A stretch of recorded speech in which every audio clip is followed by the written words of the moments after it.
You're going to stand there and tell me you forgot what you promised." Mia let out a laugh that sounded like it belonged to someone else. The rooftop terrace was cold enough to sting her lungs, yet the man in front of her radiated a slow heat that made her skin feel too awake. City lights glittered below like spilled jewelry, bright and careless, while up here the night felt sharpened, honed to a point. "I promised nothing," she said, keeping her tone light because panic loved a serious voice. "You're confusing me with someone who collects melodrama." No, his mouth barely moved, as if he had learned smiles only to weaponize them. "I am confusing you with the woman who looked into my eyes and said, 'I owe you.' Those were your words, Mia." Wind tugged at the hem of her dress, the one she had chosen because it made her look untouchable. It did not work. Not with his gaze, not with the gold in his eyes that caught dim light and made it feel like fire. "That was a figure of speech," she said, "a social reflex. People say nonsense when they're young and grateful." "Be careful with your nonsense," he murmured, stepping closer.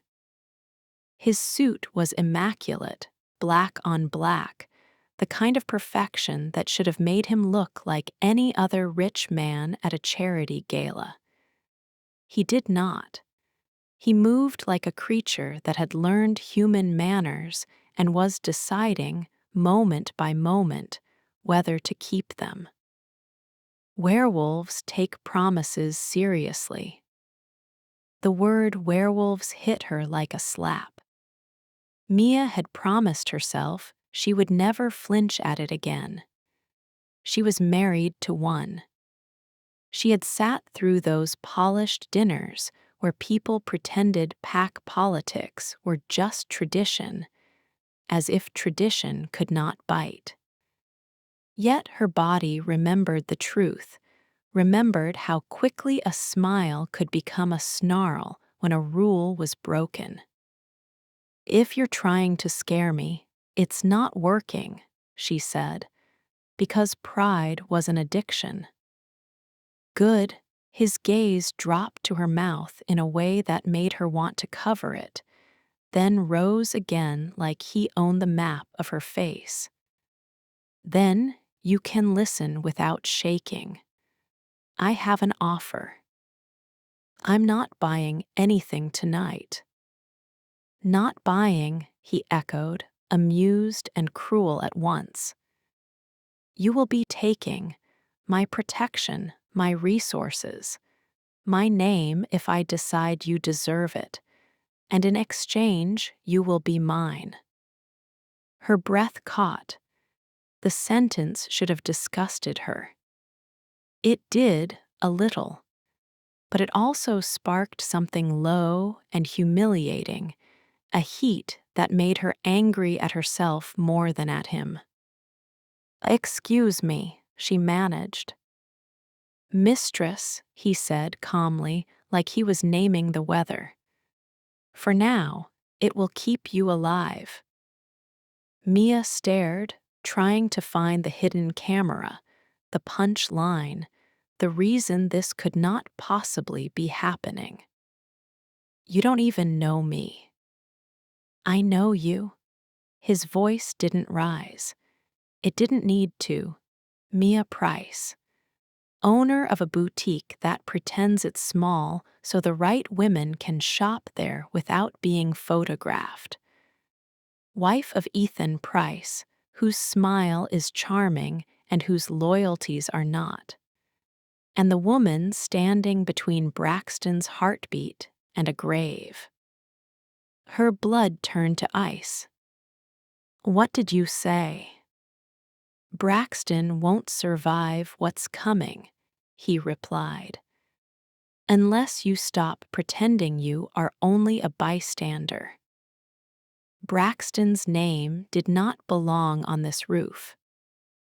It belonged to a childhood neighborhood and scraped knees, to the boy who had shared his lunch with her when she forgot hers, to the man who had still checked on her parents long after everyone else stopped remembering.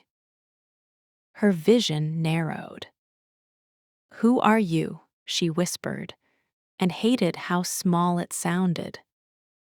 "It's Adrian Blackwood." The name landed with weight. Blackwood Tower downtown, the dark glass spine in the skyline. Blackwood Holdings, the company that owned half the waterfront and the other half secrets. And the rumor that no one said out loud unless they wanted trouble, that Adrian Blackwood was alpha. Mia forced her shoulders back. "I don't do deals with predators." "You married one." Heat flashed behind her eyes. "Don't talk about my husband." "Your husband is part of my business," Adrian said, still calm, and that calm made her want to break something expensive. "Tonight, he just made a move that placed you directly in my path." Mia's mind raced. Ethan had been perfect inside, charming donors, laughing at jokes he didn't care about.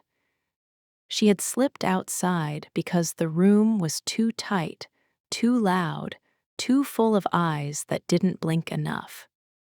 She had felt watched, and now she knew why. "You're lying," she said, because believing him would crack her life in half. "I don't lie when lives are on the table." Adrian stepped closer until she could smell him, cedar and smoke and something deeper, wild under the polish. "You have 48 hours to choose. Step into my protection, or stay where you are and watch the people you love get dismantled piece by piece." Her nails dug into her palms. "And what do you get?" His gaze slid over her again, unhurried. "You."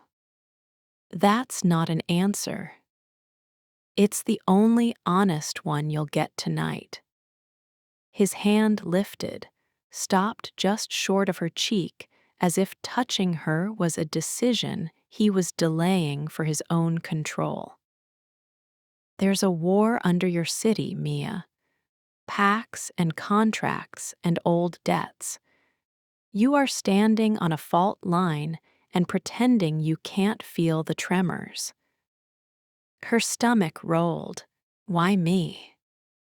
For a heartbeat, his eyes flared brighter, gold sharpening into something not human.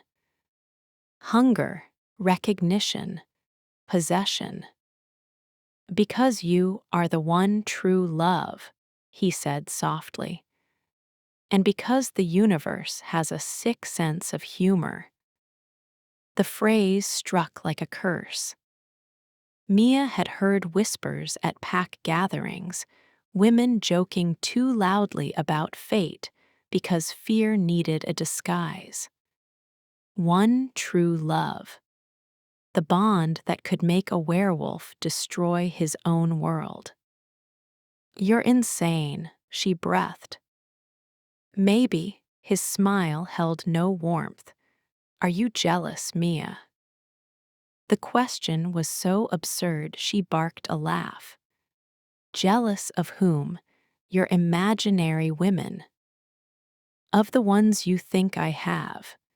His gaze locked on hers like he wanted to see her crack. "I love you."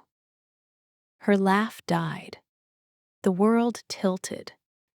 A memory flashed without permission, a hospital hallway years ago, her father's room smelling like bleach, and a quiet young man with golden eyes offering her water and saying everything would be fine. She had been too scared to ask his name then. She should have. A door slid open behind her, music spilling out. Mia. Ethan's voice, smooth and warm. Her husband's hand touched her elbow, gentle enough to look loving, firm enough to warn her not to pull away. Ethan's smile faltered when he saw Adrian, and for a second his body went rigid, as if he had slammed into an invisible wall. "A Blackwood," Ethan said, "didn't expect to see you here." The feeling is mutual. Adrian's attention did not leave Mia. Your wife needed air. Ethan's fingers tightened. Mia felt the careful pain. She turned her head just enough to meet her husband's eyes, searching for guilt, surprise, anything human. Ethan's expression was perfect, too perfect. His pupils were wide, as if he was bracing for impact. "Everything okay?" Ethan asked, his thumb stroking her elbow like comfort. "You look pale." "It's the roof," Mia said, because the truth would set the party on fire. "Colder than I thought." Adrian's gaze flicked to Ethan's hand on her. Something in Adrian's jaw tightened. "Bring her inside," Adrian said to Ethan, as if Ethan were an employee. "And keep her away from balconies for the next 2 days." Ethan's smile stiffened. "That's a strange request." "It's advice." Adrian stepped back, finally giving Mia space. "Take it, and you might keep the things you claim to love." Mia's stomach turned. Ethan's grip loosened as if he had been burned. Someone inside called Mia's name, bright and careless, asking if she had fallen in love with the view. Mia forced a smile toward the glass doors, then felt Adrian's voice slide under the noise like a blade. "Mia, don't make promises you can't keep." Then Adrian turned and walked into the darker edge of the terrace, where light didn't reach. For an instant Mia thought she saw the outline of something larger than a man behind him. Then the night swallowed it. Inside, the gala became a blur of laughter and perfume. Mia smiled, nodded, performed. Ethan stayed close, too close, like he was afraid she would slip away. His scent, once comforting, now made her stomach twist, because it carried secrets she could finally smell even if she couldn't name them. She found Sophie near the bar, her assistant's eyes too alert for a party. "Something happened," Sophie murmured without moving her lips. "Nothing," Mia lied. "A man was rude." "You look like you saw a ghost," Sophie whispered. Her gaze flicked past Mia's shoulder. "Or a wolf." Mia's chest tightened. "Did you see him?" Sophie's expression shifted into something almost like pity. "We need to leave. Now." "Why?"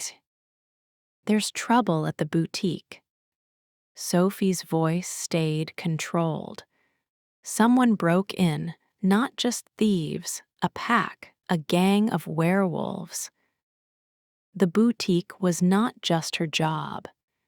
It was the first place that had ever felt like hers, not her parents', not Ethan's Pack S, not the City S. A sanctuary made of silk and careful lighting and quiet choices. Mia's throat closed. "Call the police," she said. "Call everyone." Sophie's mouth twisted. The police already came. They called it vandalism. They didn't look at the footage long enough to see the eyes. Ethan approached, smile ready. Everything fine. Mia turned, and the desire to slap him shocked her with its intensity. Instead, she lifted her chin. "We're leaving." Ethan's gaze sharpened. "Because of your shop." "Because someone broke into it." "We'll handle it in the morning," he said softly. "The way you spoke to someone you wanted to control." "No," Mia snapped, loud enough that a few heads turned. She forced her voice down. "We go now." Ethan's eyes flickered yellow at the edges, then smoothed back into normal. His hand found her waist, possessive, and almost claim. "Don't make a scene." Mia smiled sweetly, deadly. "Then let me leave."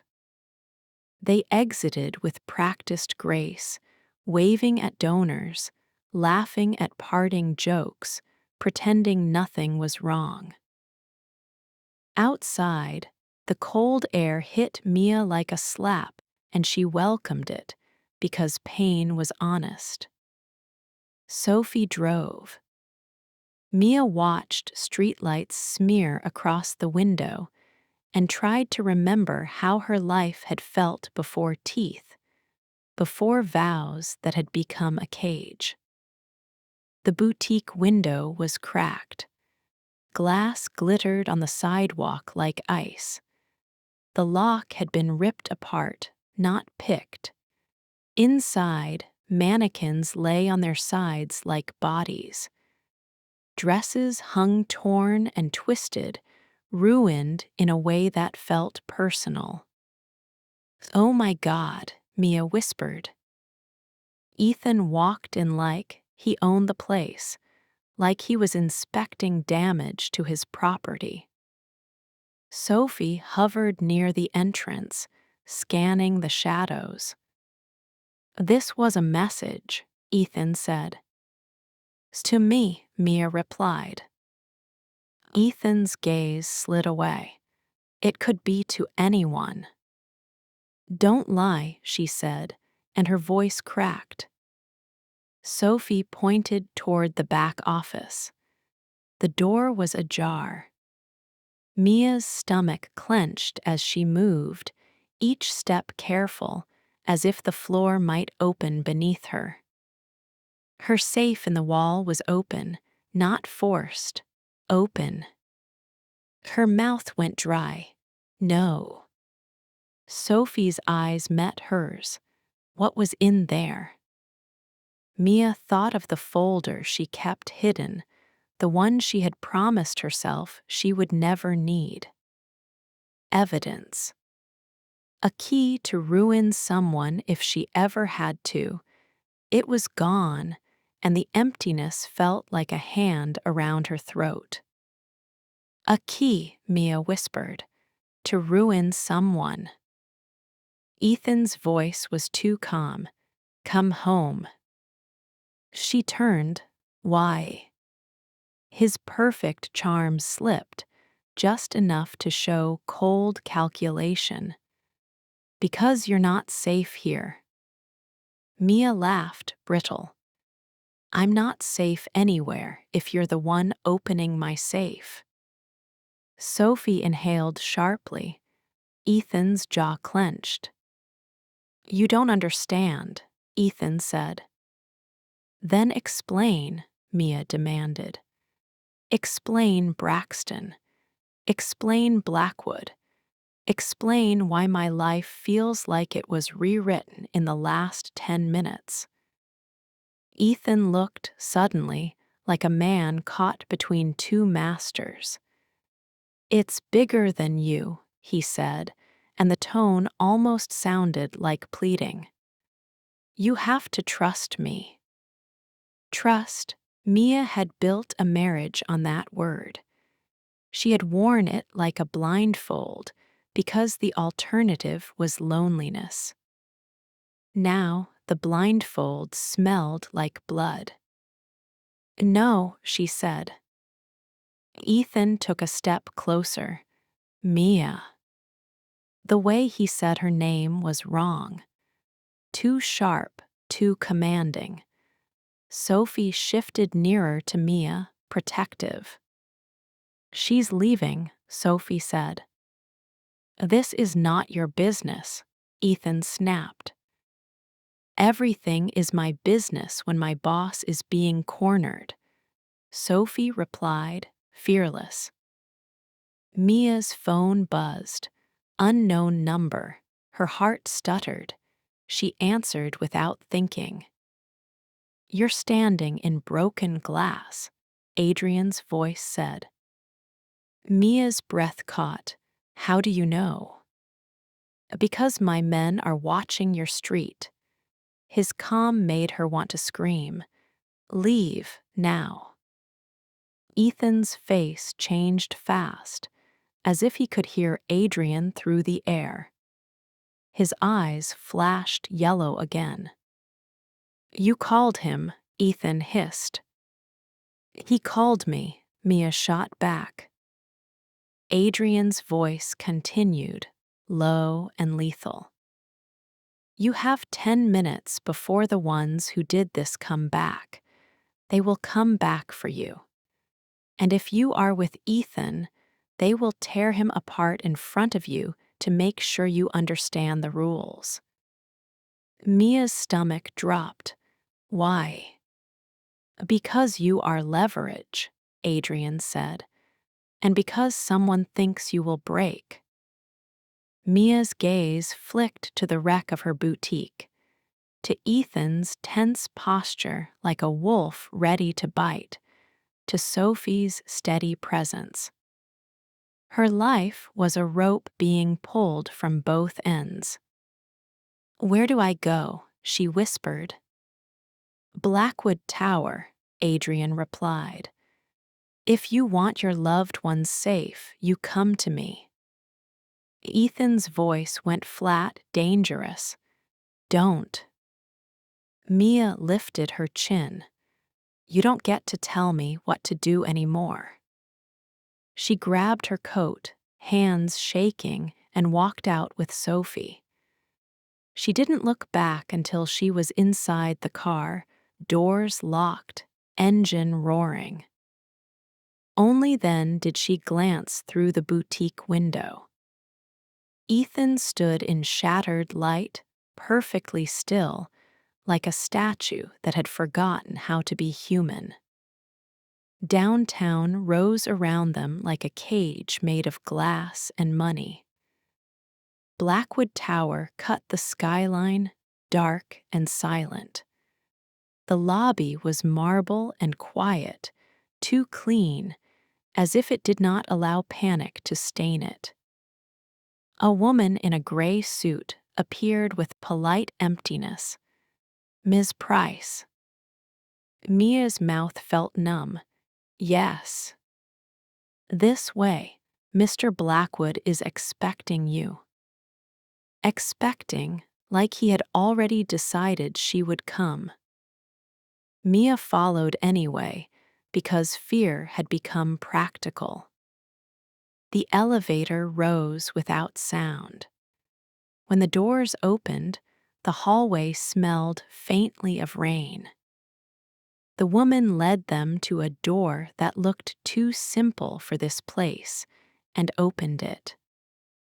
Adrian sat behind a desk, jacket off, sleeves rolled up, revealing forearms that looked carved rather than grown. His gaze lifted. For an instant, golden sparks flared in his eyes, then faded as he forced calm. "Close the door," he said, and the woman vanished. Mia stayed near the threshold, refusing to step fully into his space. My boutique was attacked. I know. Someone opened my safe. I know. Braxton is in danger. Adrian's jaw tightened. Yes. Mia's breath shook. How? Adrian rose slowly, like sudden movement might break something. Because Ethan's pack made a deal with mine, he said. Then they broke it. Now they are trying to trade you like a piece on a board. Mia felt sick. Trade me. You are human, Adrian replied. Humans are currency to some of them, especially humans with influence, especially humans who are loved. Mia's voice went small before she could stop it. Ethan loves me. Adrian's gaze sharpened. Does he? Sophie cleared her throat. Why should she trust you?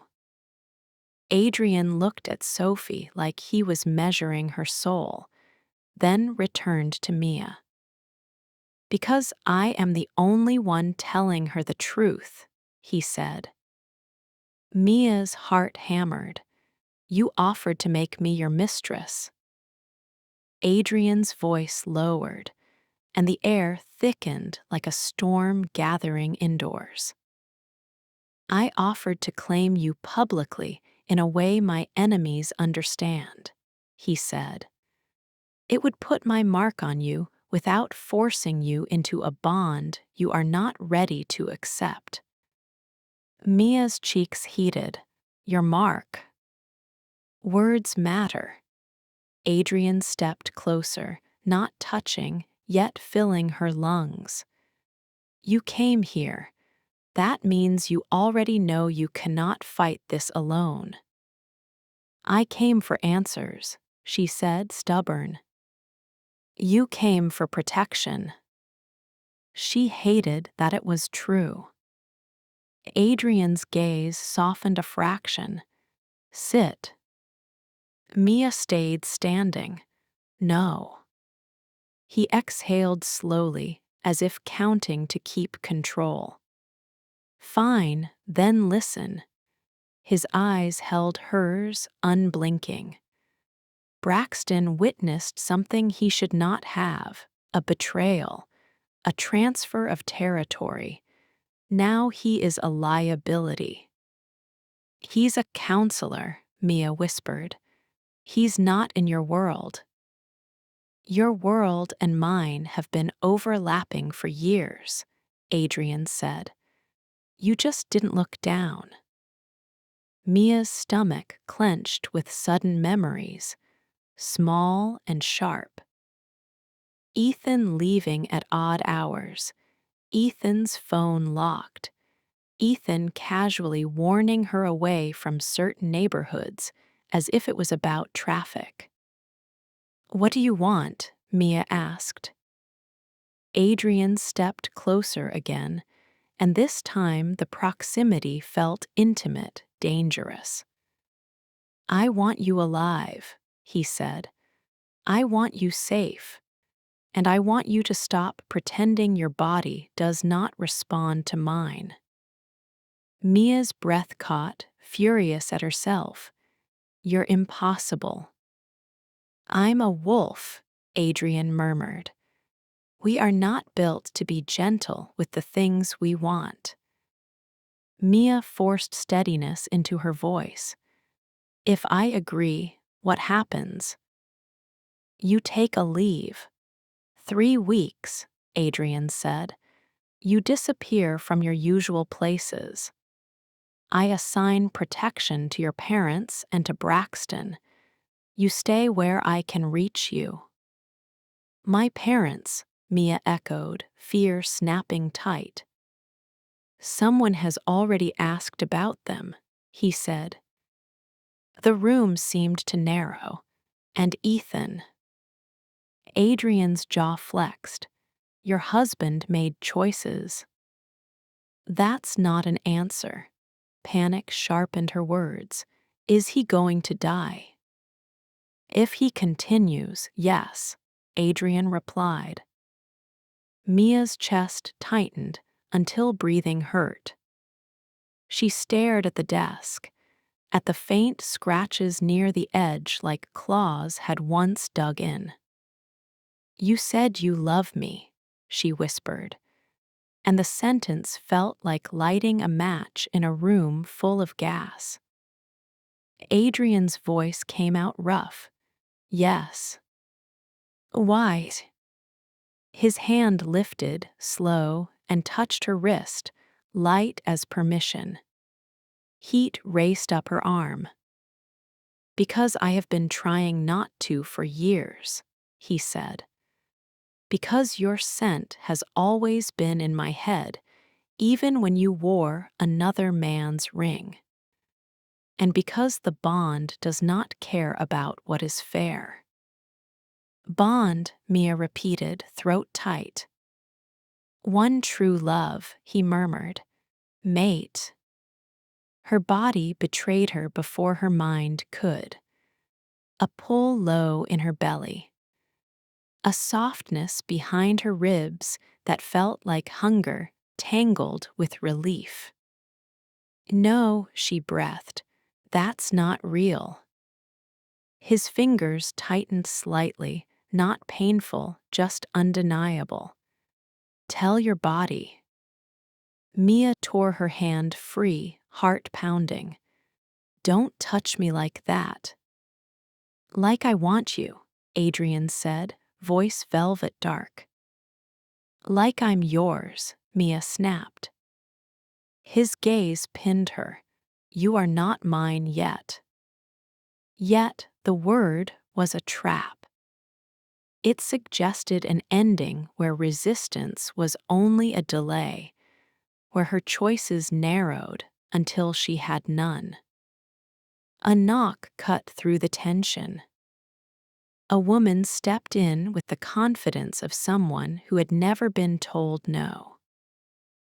Beautiful in a sharp, polished way, hair dark and sleek, lipstick the color of fresh blood. Her gaze landed on Mia and turned cold. Adrian, the woman said, so it's true. Mia's stomach twisted. Who is she? The woman smiled slowly. Tessa. Adrian's jaw tightened. Not now. Tessa ignored him, eyes on Mia. I wondered what kind of human would be reckless enough to stand between wolves. Now I see. The kind who thinks she is special. Mia forced a bitter calm. I don't think I'm special. I think I'm tired. You should be tired, Tessa replied softly. Humans break easily. Adrian's voice dropped into something that made the air vibrate. Enough. Tessa's smile sharpened. Do you know what he does when he wants something? Do you know what alphas do? Mia refused to glance at Adrian, refused to give Tessa satisfaction. I know what men do when they're used to being obeyed. Tessa laughed. Careful, you'll make him like you. Adrian moved fast, blocking the doorway, his body suddenly a wall. His eyes blazed.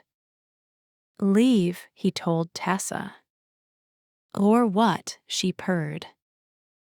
Or you will learn what it feels like to be prey, Adrian said, voice lethal.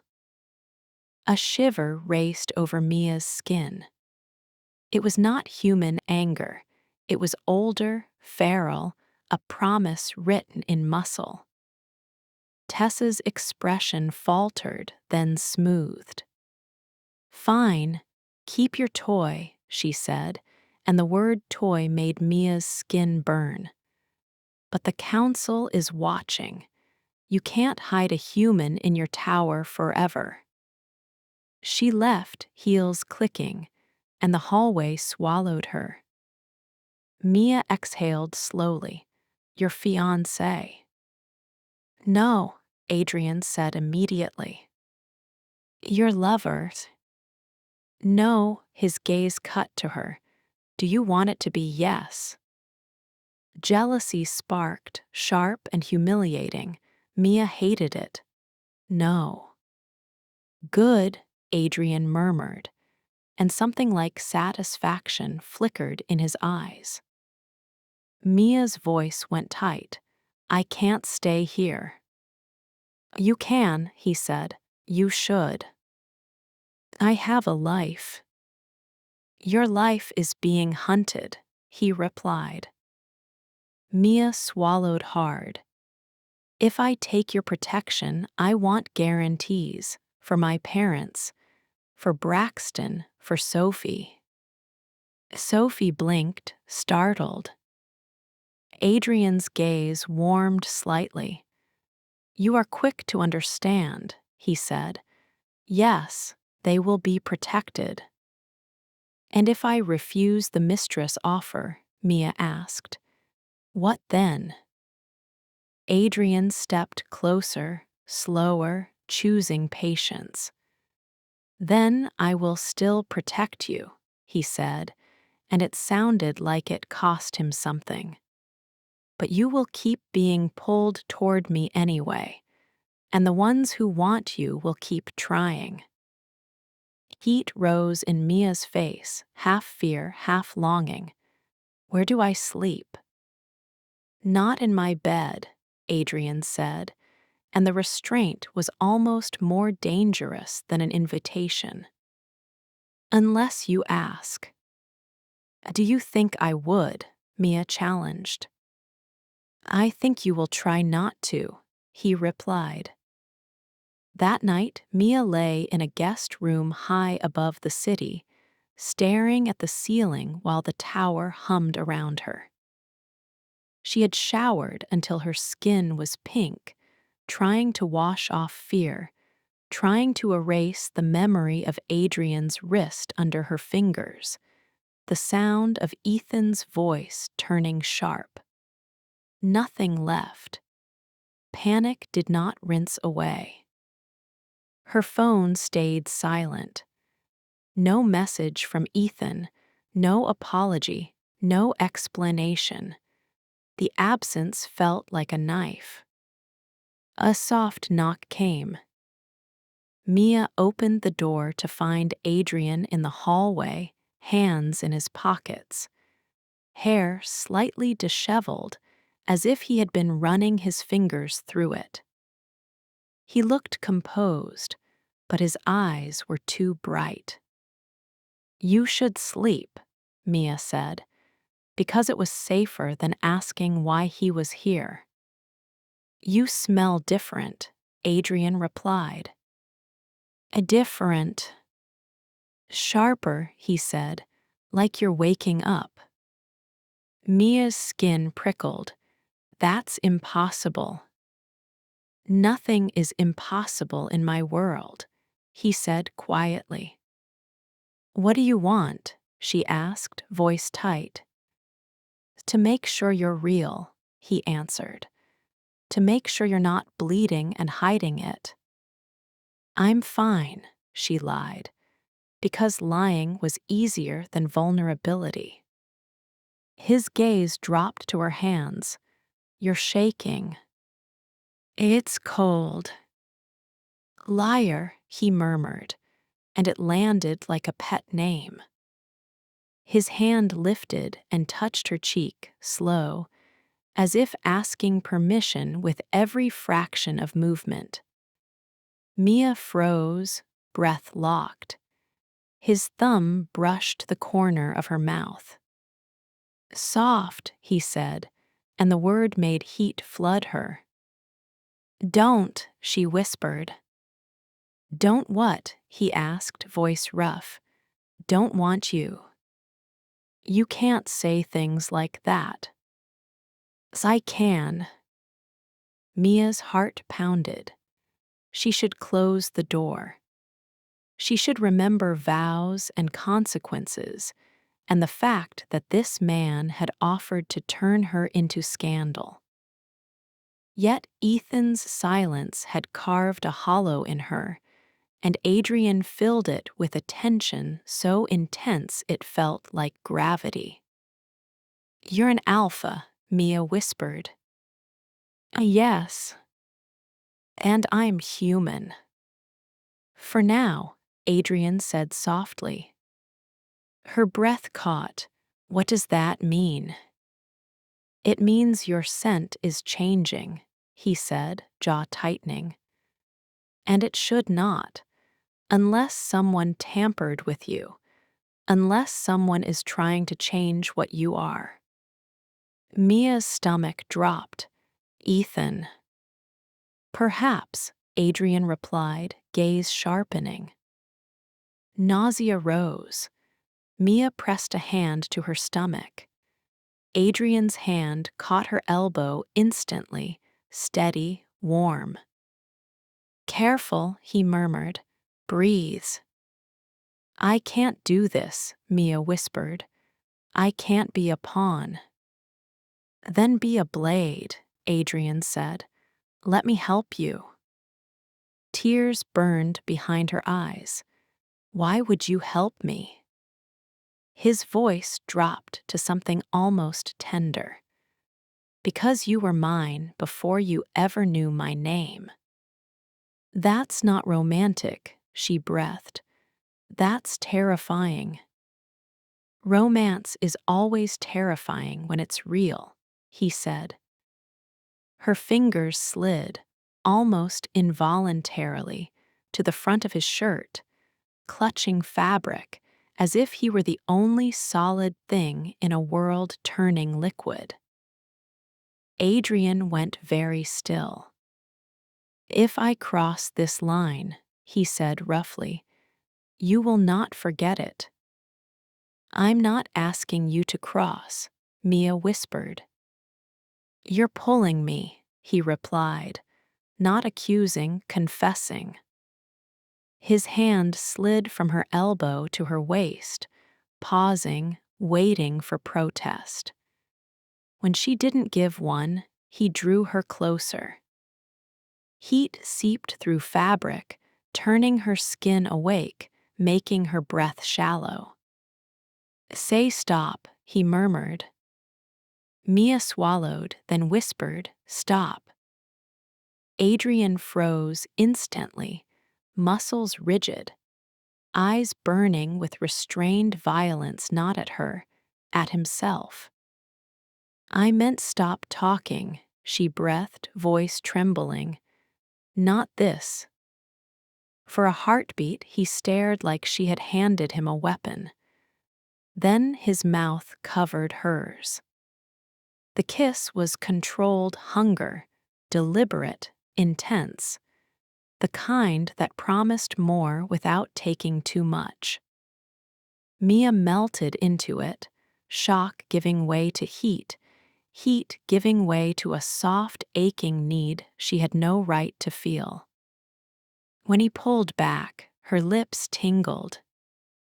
"Now you understand why I offered protection," Adrian murmured. "Because your enemies will use this against you. Your feelings, your hunger, your weakness."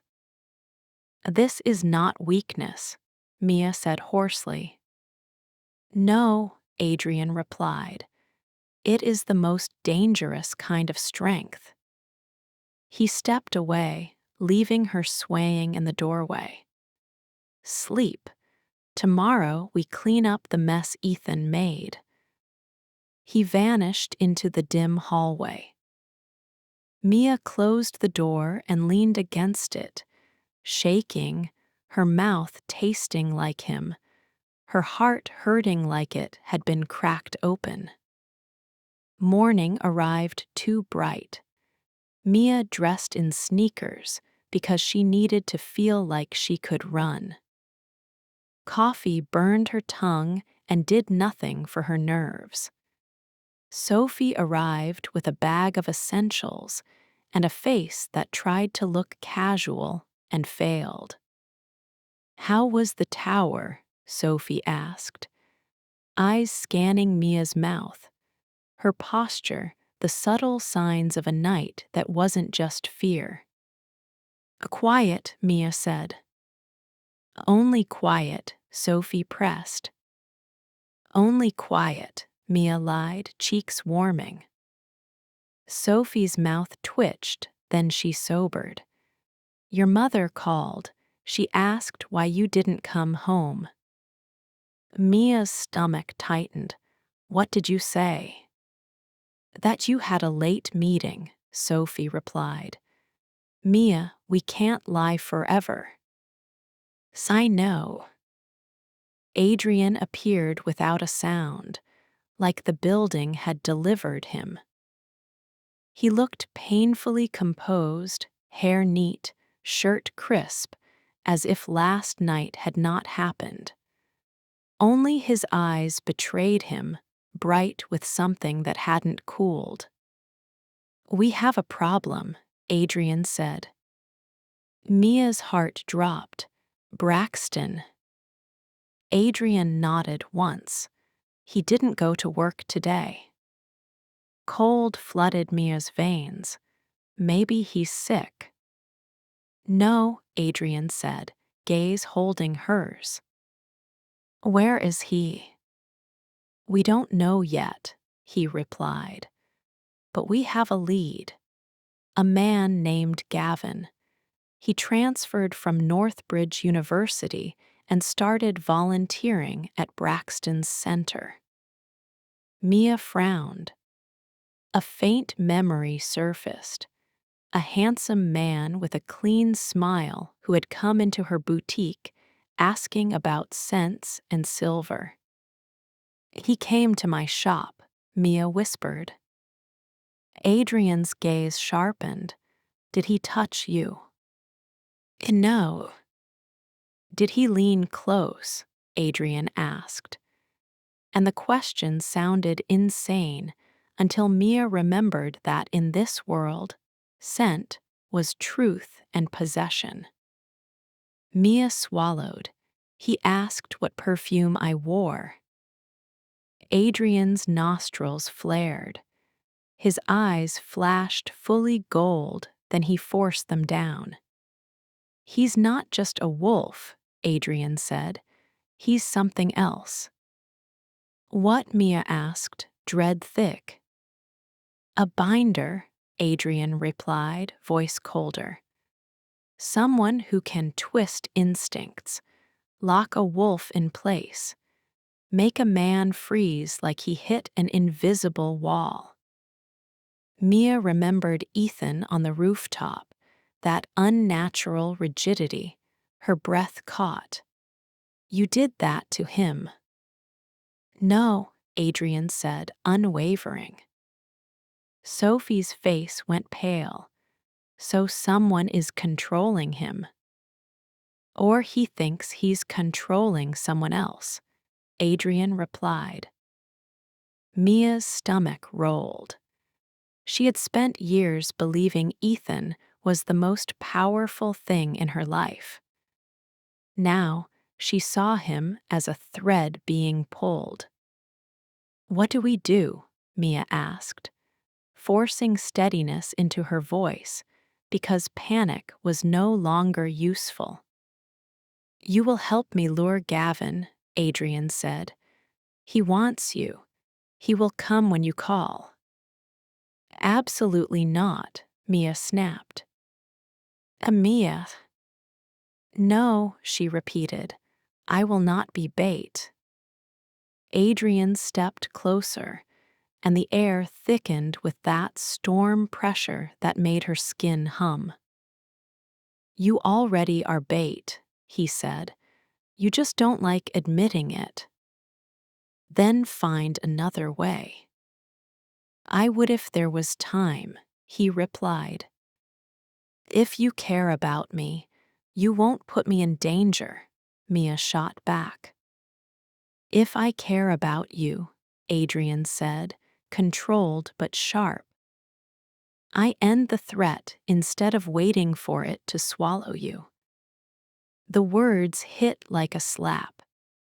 Mia's breath trembled. She wanted to fight him and trust him at the same time, and the conflict tore her open. Sophie stepped carefully between them. We can plan this without being reckless. She can be protected. You can be nearby. Adrian's gaze flicked to Sophie, then back to Mia. Agreed. Where? Mia asked. A diner on the corner of Hawthorne and Ninth, Adrian replied. He likes windows. He likes watching you walk in.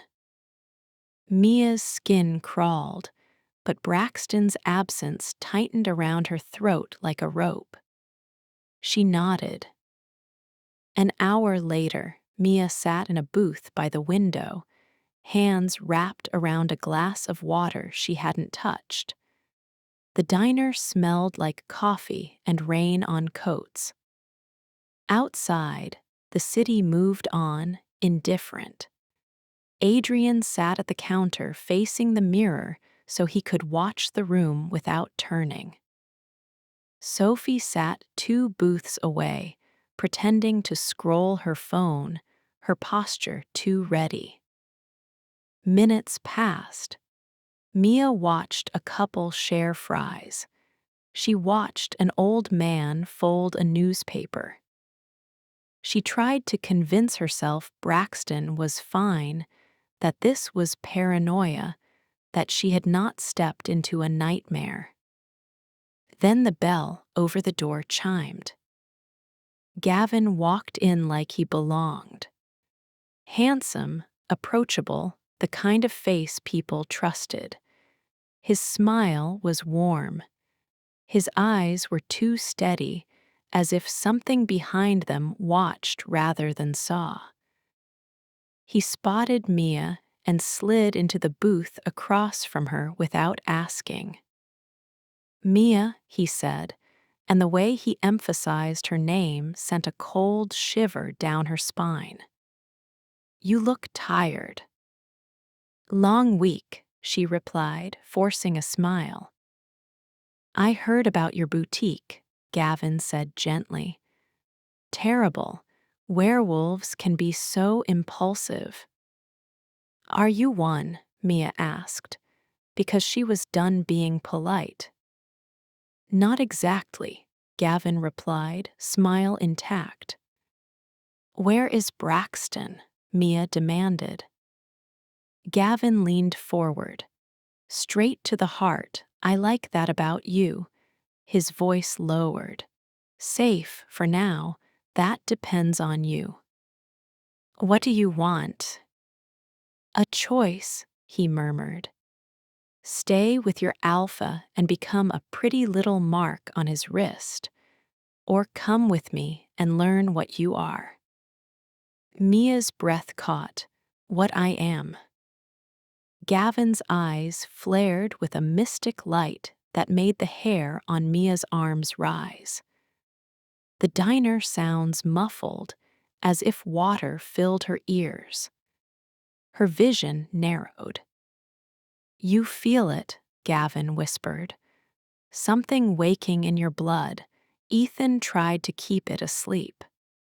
Adrian wants to claim it, but it belongs to older magic. Mia tried to stand, but her legs felt heavy. Mia, Sophie called, voice distant. Gavin's gaze sharpened. Don't interfere, he said softly, and the words felt like a command pressed into the air. Mia saw Sophie freeze mid-movement, locked as if invisible chains wrapped her limbs. Sophie's eyes widened with shock and fury, but her body wouldn't obey. Mia's breath caught. Stop. Gavin smiled, pleased. Now you understand. I can make anyone still. Wolves, humans, even an alpha if I'm patient. Mia turned her head toward the counter. Adrian's shoulders had gone rigid, hands gripping the edge so hard his knuckles were white. His gaze was fixed on the mirror, on Gavin's reflection. He looked frozen, caught. Fear snapped through Mia like lightning. Adrian. Gavin's smile widened. Beautiful, isn't it? The great Blackwood held in place like a dog told to sit. Let them go, Mia whispered. Come with me, Gavin replied. His hand slid across the table, palm up, inviting and commanding at once. And Braxton breathes. Mia's mind raced. If she refused, Braxton would die. If she agreed, she would be dragged deeper into a world that had already stolen her life. The rope around her throat tightened. Okay, she whispered, and the word tasted like betrayal. Gavin's fingers closed over hers when she placed her hand in his. Cold surged up her arm, sharp as ice. The diner lights flickered. Good girl, Gavin murmured. Now we will see what you can become. The bell over the door chimed again, and then the door burst open with a crack like wood splitting. The air shifted, heavy with fury. A voice cut through the muffled world, deep and feral. You took her from me. Mia turned her head. Adrian stood in the doorway, no longer frozen, eyes ignited with golden rage so bright it looked like fire. His expression was not human. It was a wolf's promise of violence aimed straight at Gavin. Gavin's smile did not falter. Ah, he said softly, the alpha breaks his leash. Mia could not breathe. Gavin's fingers closed around her hand like a lock, and the cold that spread through her wrist felt smarter than winter, as if it knew exactly where to crawl in order to make her helpless. The diner's air thickened, the clatter of plates fading into a distant blur, and then Adrian stood in the doorway with eyes lit like burning gold. You took her from me. The words were not shouted.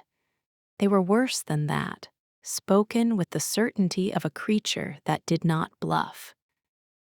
Adrian took one step forward, then another, slow enough to look controlled, but his shoulders were rigid with restrained violence.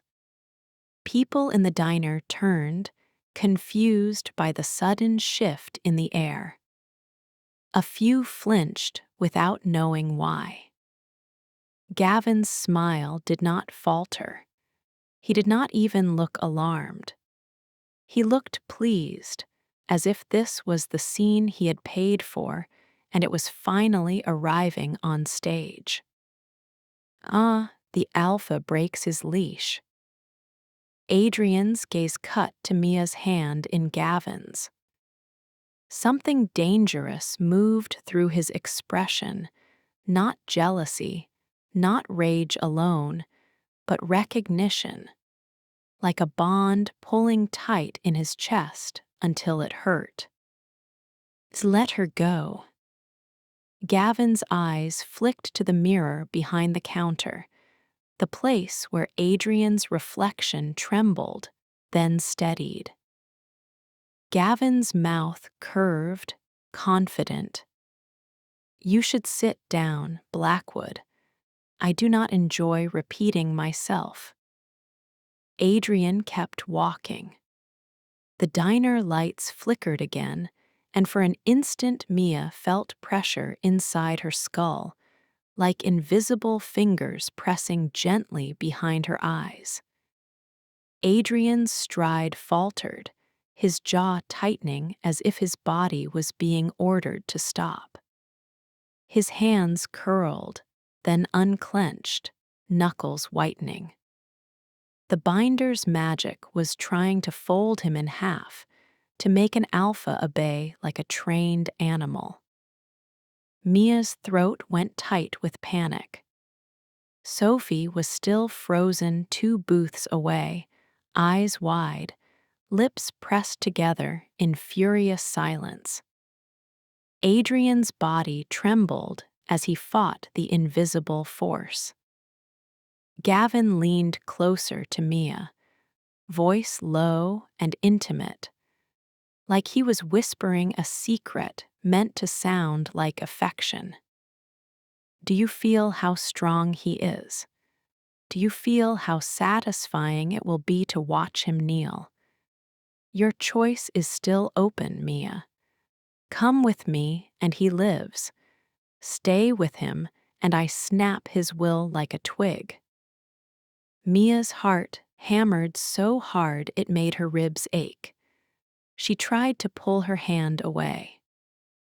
The cold in Gavin's grip sharpened, and her muscles weakened as if her body belonged to someone else. Adrian's gaze locked on hers. The gold in his eyes brightened until it looked like light was trying to escape him. Mia, listen to me. His voice cut through the muffled world. The moment he said her name, something in Mia's chest answered.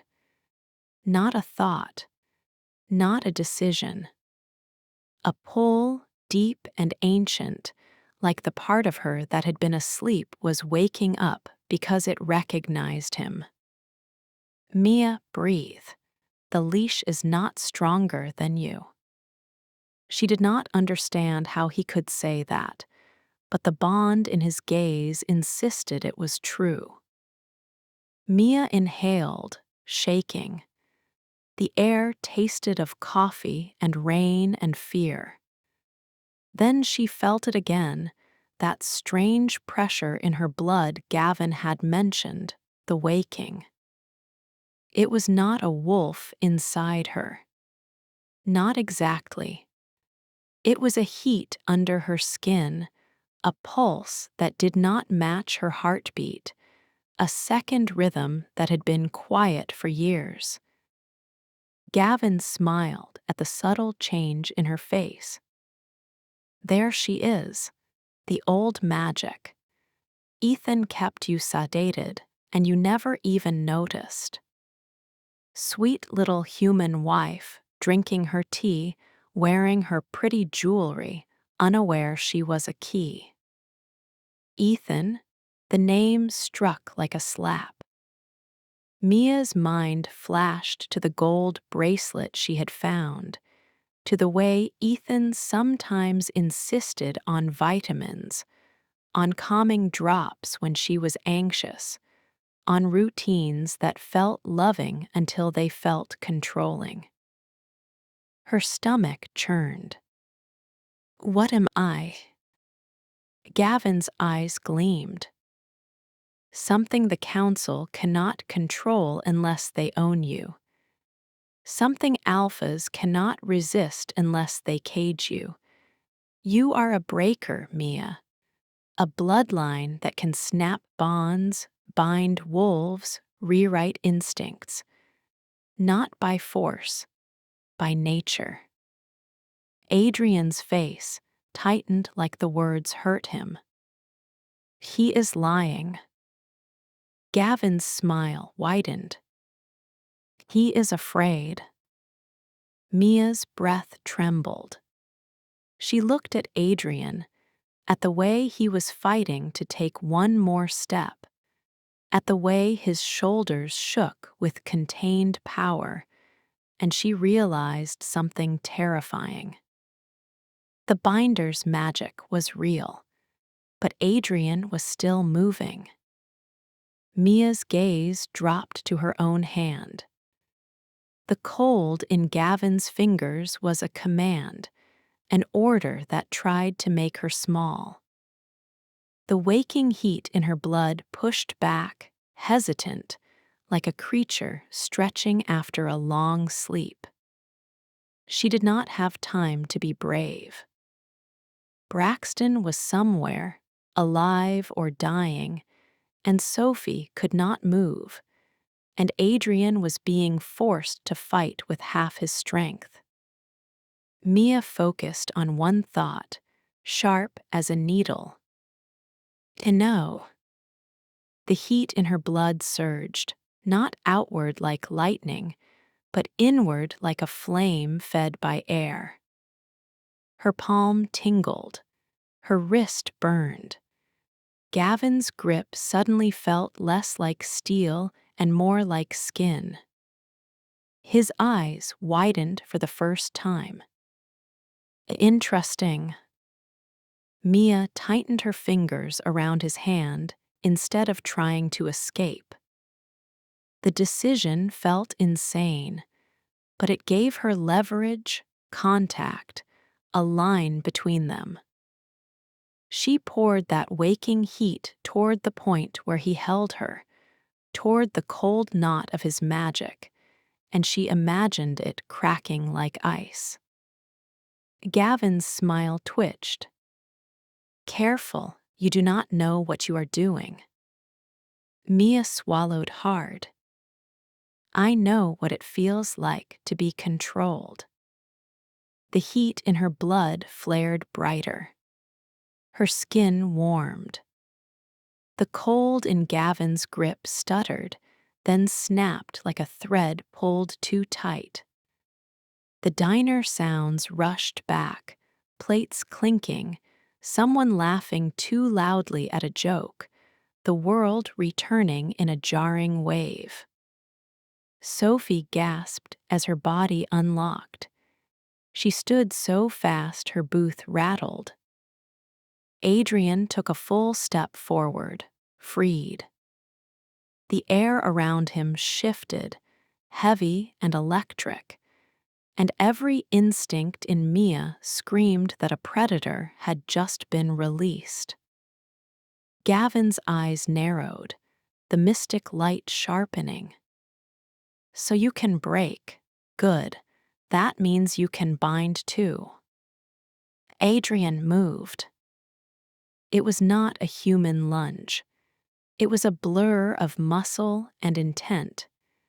He crossed the distance between doorway and booth in a heartbeat, grabbing Gavin by the collar and yanking him upright with enough force to drag the table. Coffee spilled. A chair scraped. Someone shouted. Gavin's mouth curved even as his feet left the floor. Too late, Alpha. Gavin's gaze flicked to Mia, and Mia felt the binder's pressure again, not on Adrian this time, but on her. It pushed against her ribs, her lungs, as if trying to lock her breath inside her body. Mia's vision narrowed. Panic rose like a tide.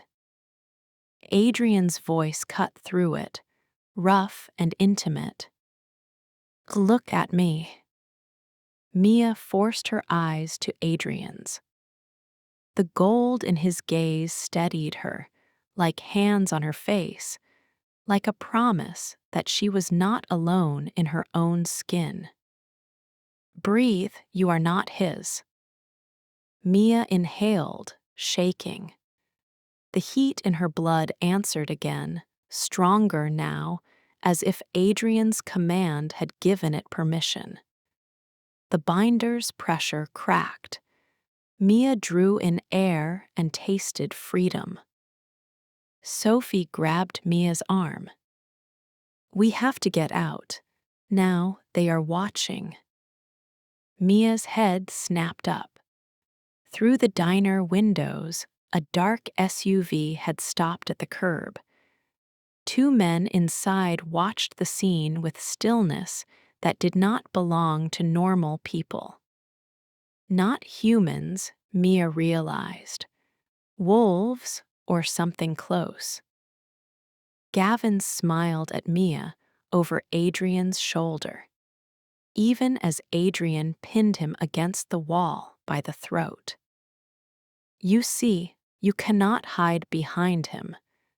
The council has been waiting for you to wake.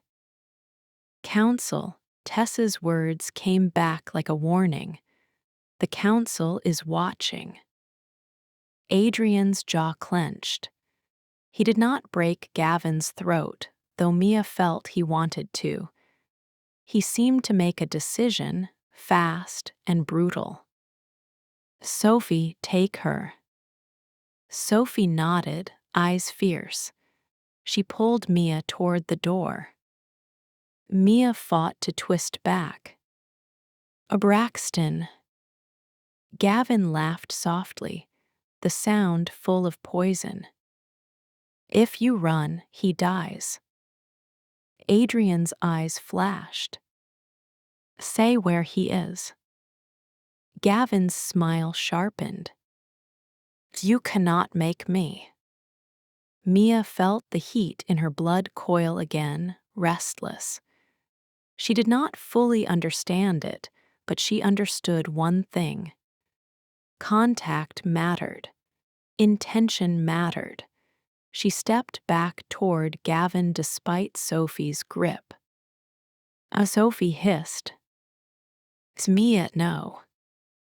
Mia's voice came out steadier than she felt. You said I could bind too.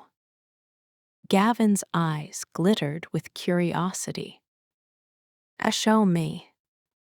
Mia lifted her hand and touched Gavin's wrist. His skin was cold, like stone kept in shade.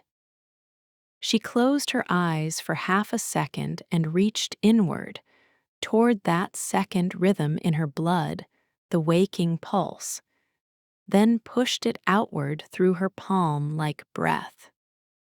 Gavin inhaled sharply, a sound that was not pain but surprise. His body went still. Not frozen like Sophie had been, but paused, as if his instincts had been caught in a net. His pupils widened, the smugness finally cracking. Adrian stared at Mia, shock and something else moving through his face. It's Mia. Mia opened her eyes, breath shaking. Tell me where Braxton is. Gavin's lips parted. His gaze flicked toward the waterfront, toward the direction of Blackwood's territory, and Mia felt a subtle shift in his resistance, like a lock loosening. Old pier, warehouse with the broken crane. He is alive for now. The words fell out as if he hated them. Mia's knees went weak with relief and terror. Adrian's grip tightened. His voice went low, lethal. If he is harmed, I will end you slowly. Gavin's smile tried to return, but it looked strained. You cannot kill what the council still needs. Adrian's gaze flicked to the SUV outside, then to the faces turning toward them, the diner patrons beginning to realize this was not a normal fight. Adrian made another decision, faster. Now. He hauled Gavin toward the back exit, not dragging him like a prisoner, but steering him like a threat that needed to be moved out of public eyes. Sophie pulled Mia through the front, keeping her head down. The cold air outside hit Mia's lungs like a slap. The SUV doors opened. Wolves stepped out, moving with calm confidence, as if the street belonged to them. Their eyes tracked Mia, not Adrian, and that made Mia's skin crawl. She felt like she had become a scent everyone wanted, a secret everyone recognized. Adrian's voice rose, not loud, but it cut through everything. Touch her and you die. One of the wolves smiled thinly. Orders are orders, Alpha. Adrian's eyes blazed brighter.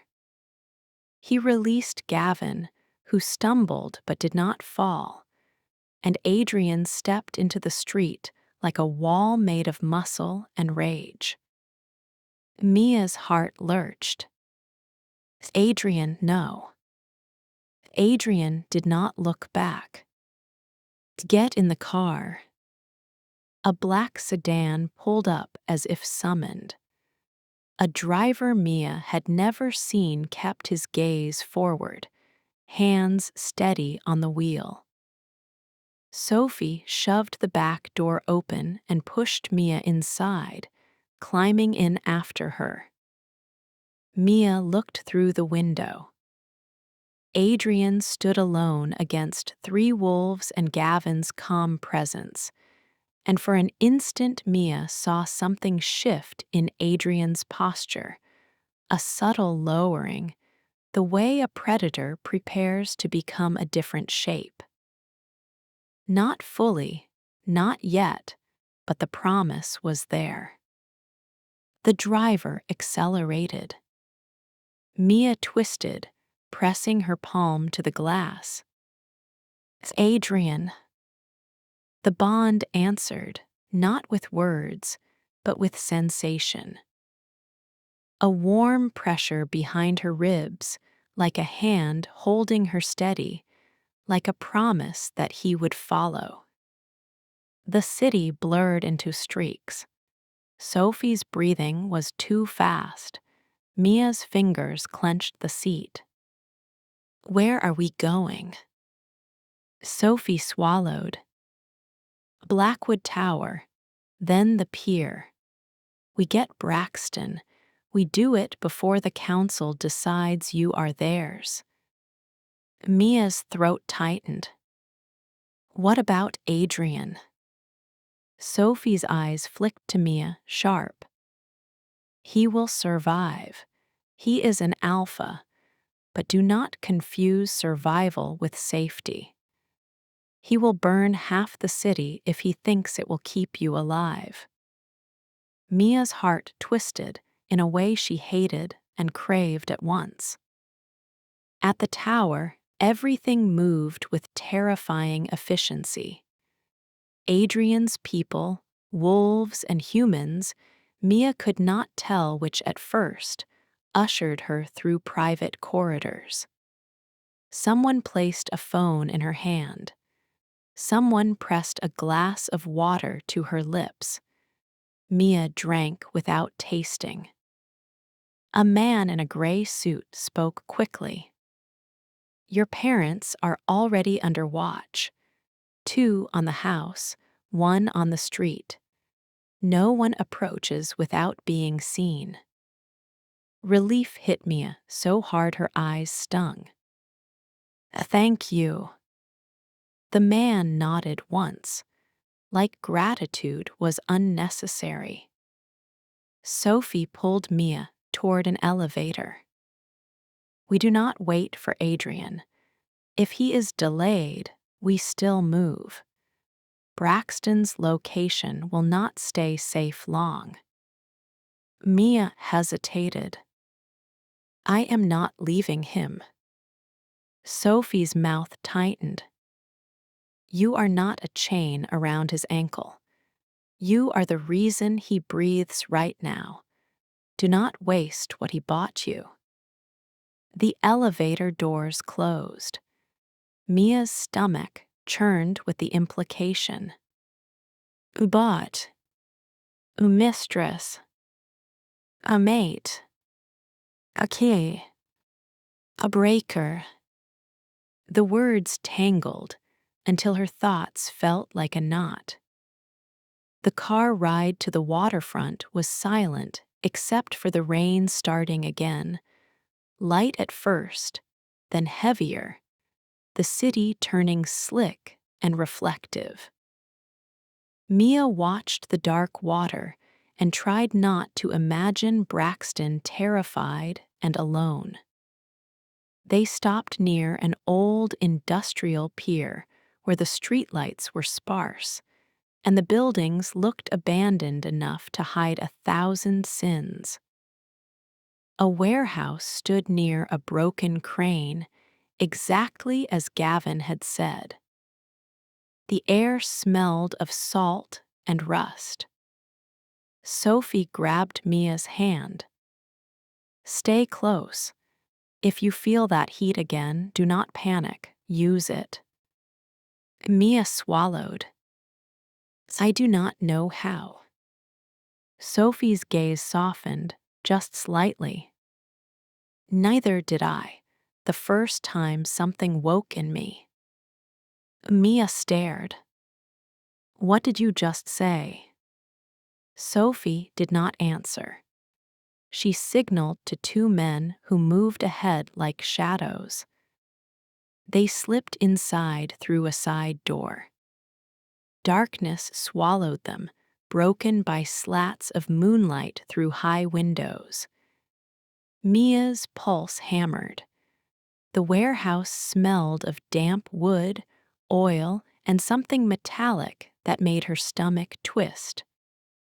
A voice echoed, rough and familiar. "It's Mia." "A Braxton." Mia ran toward the sound, her sneakers silent on gritty concrete. She found him tied to a chair near a stack of crates, face bruised, lips split, but his eyes clear. He looked at her as if she was both salvation and a nightmare. "It's Mia." She dropped to her knees in front of him, hands shaking as she reached for the rope. "I am here. I am so sorry. I am sorry." Braxton swallowed, voice hoarse. "Do not apologize, just get out. They are not normal men." Mia's laugh broke into a sob. "I noticed." Sophie crouched beside Mia and cut the ropes with a small blade.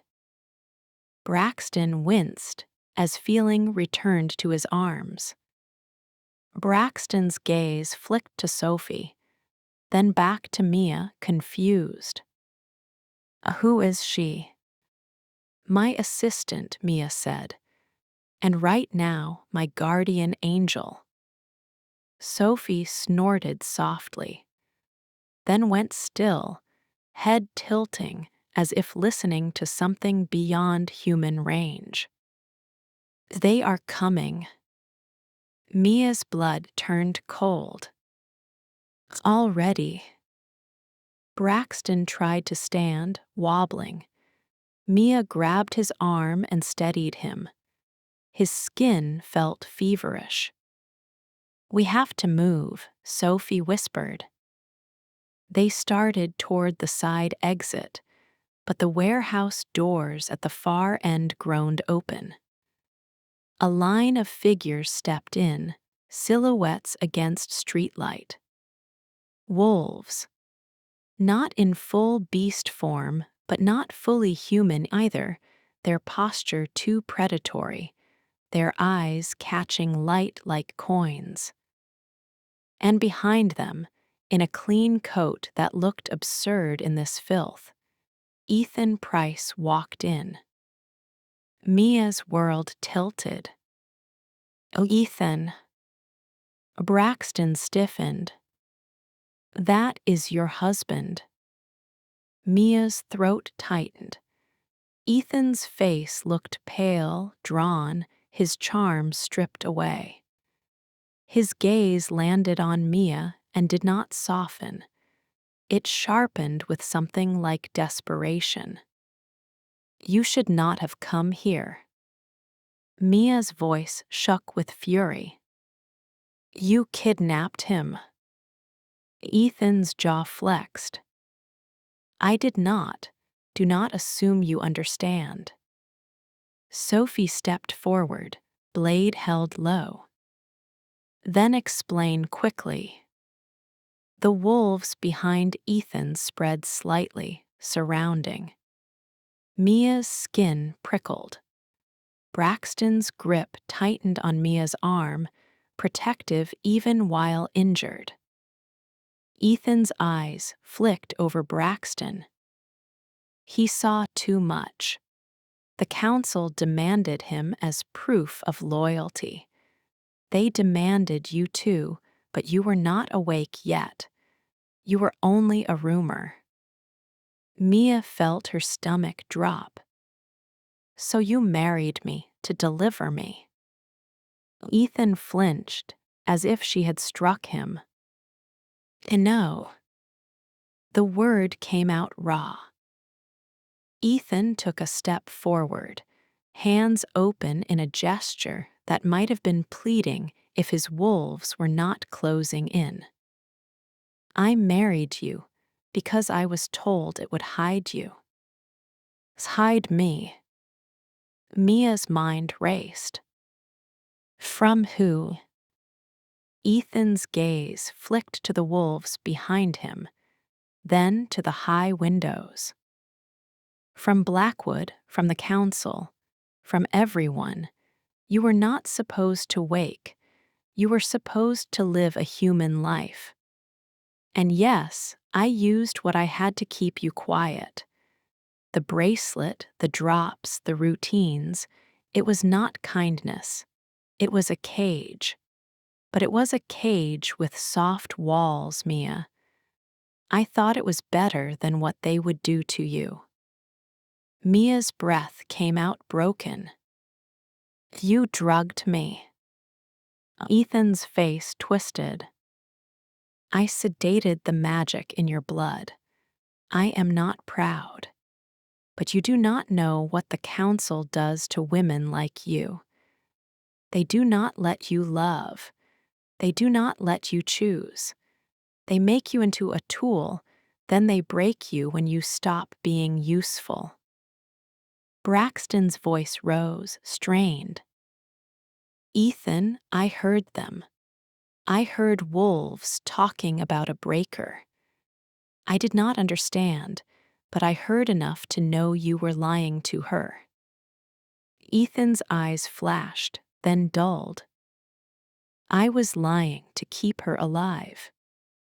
Mia's hands shook. The heat in her blood stirred, responding to fear, anger, betrayal. Sophie shifted closer to Mia, as if she felt it too. Then why did you steal my folder? Mia demanded. Why did you open my safe? Ethan's jaw clenched. Because the council was coming for it. Because the evidence you could have started a war you would not survive. I took it to keep it out of their hands. Mia's stomach lurched. And where is it now? Ethan's gaze dropped. It's not with me. A thin voice echoed from the shadows near the warehouse door. Of course it is not. Tessa stepped into the light like she owned it. Her lipstick looked sharper in the dim, her smile too calm. Wolves shifted subtly around her, making space. Mia's skin went cold. Tessa's gaze slid over Mia, with possessive contempt. You have been busy, running to Blackwood, waking up, breaking bindings, making everyone's lives inconvenient. Ethan's expression tightened. You should not be here. Tessa laughed softly.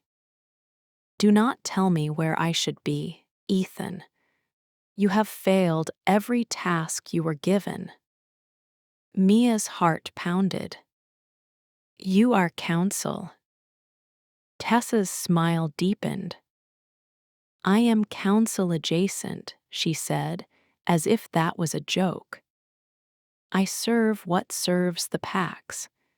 And right now, you serve the Pax more than you realize. Braxton's voice was tight. She is insane. Tessa's eyes flicked to him, bored. You are irrelevant. Something inside Mia snapped at the casual cruelty. Heat surged in her blood, stronger than before, more focused. The air around her felt charged. Sophie touched Mia's wrist, grounding. Not yet, she whispered. Save it. Mia swallowed hard. Where is Adrian? Tessa's smile turned sharp. Busy, he always thinks he can do everything alone. It is his most charming flaw. Mia's chest tightened with dread. What did you do to him? Tessa tilted her head. Nothing he could not survive.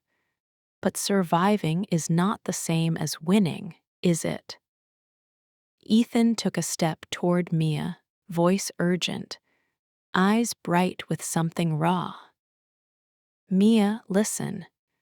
If you come with them, they will cage you. If you stay with Blackwood, they will turn you into his weakness and then punish him for having won.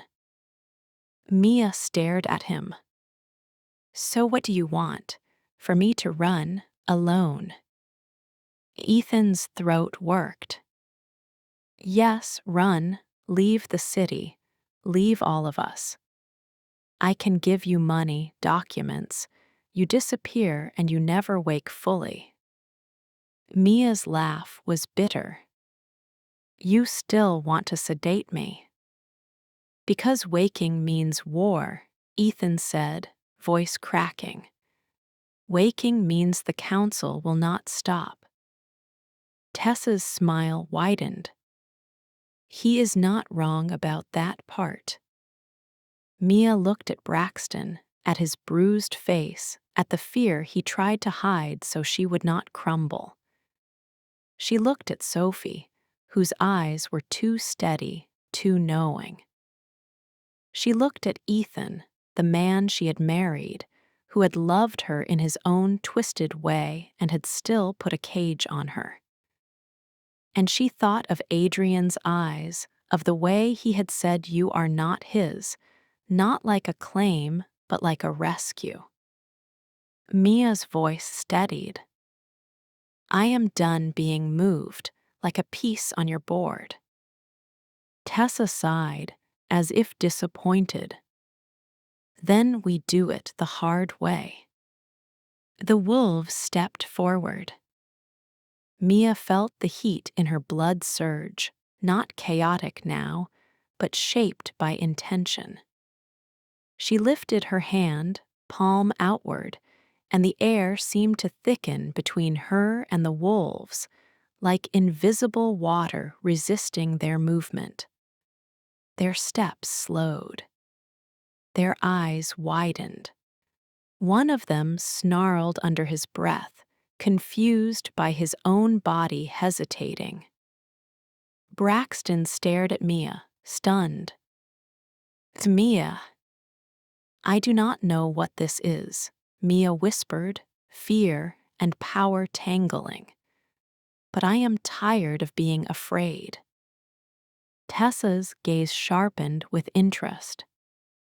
Yes, there it is, the breaker waking.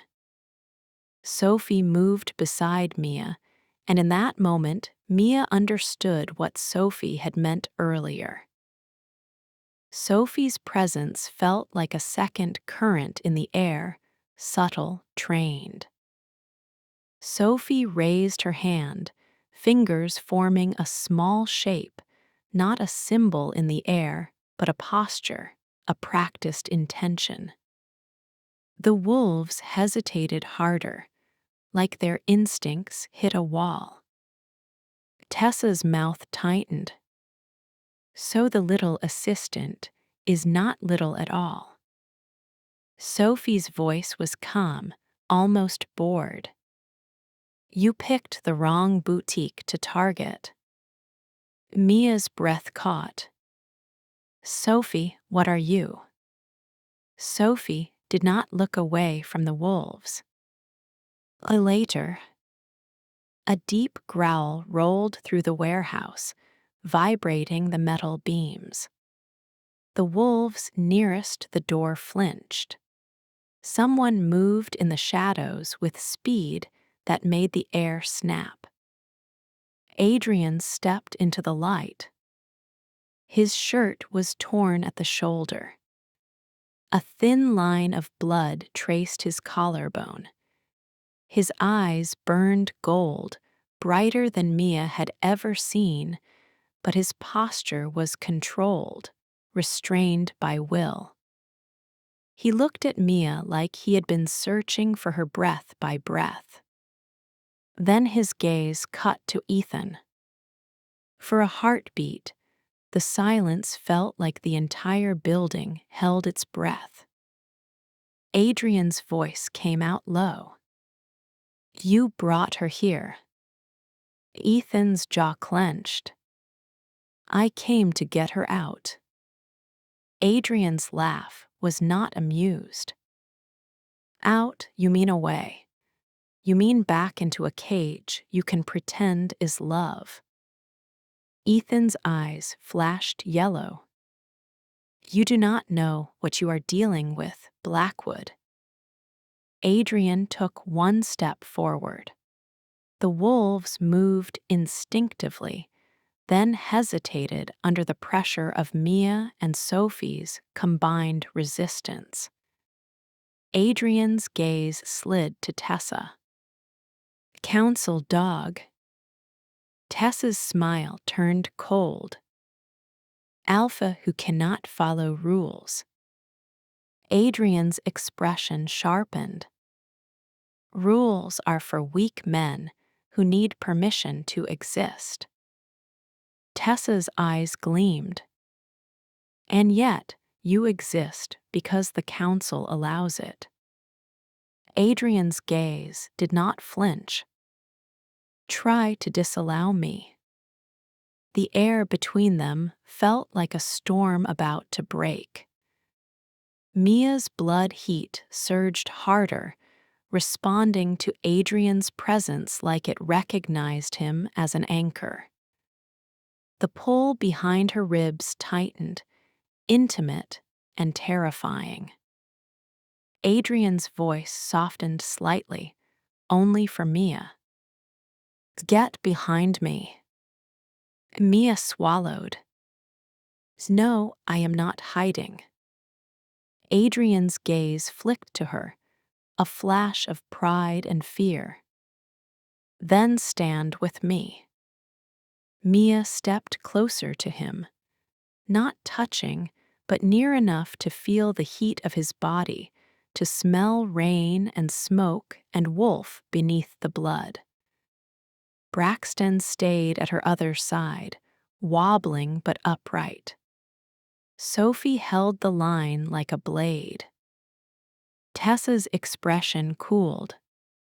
So this is your choice. Fine, you can have your romance, but the council will have what it came for. Tessa lifted her hand slightly, and Mia felt a subtle shift in the air, like a signal. Wolves in the back moved, not toward Mia, but toward Braxton. Mia's heart lurched. No. Adrian moved instantly, slamming one wolf into a crate with enough force to splinter wood. The sound echoed. A second wolf lunged. Adrian caught him mid-motion and threw him aside like he weighed nothing. Tessa's smile sharpened. How noble, how predictable. Mia's blood heat surged again. She reached for that waking rhythm, and pushed it outward toward the wolves, aiming for Braxton, not to freeze them completely, but to tangle their instincts, to make their bodies hesitate the way Sophie's magic had made them hesitate. Two wolves stumbled as if their legs forgot which direction to obey. Braxton stared, breath shaking. "Mia, what are you doing?" Mia's voice came out raw. "Protecting you." Ethan stepped forward suddenly, moving between Braxton and the wolves that still tried to reach him.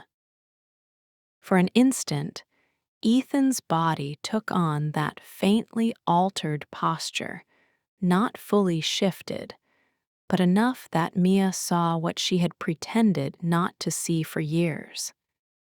He bared his teeth. "Back off." One of the wolves snarled. "A traitor." Ethan's gaze flicked to Mia, pain and urgency twisting his face. "Run, Mia, now." Mia's throat tightened. "Why, after everything, why help me now?" Ethan's voice broke. "Because I did love you. I loved you wrong, but I did, and I cannot watch them break you." Tessa's eyes narrowed, anger flashing. "You sentimental fool."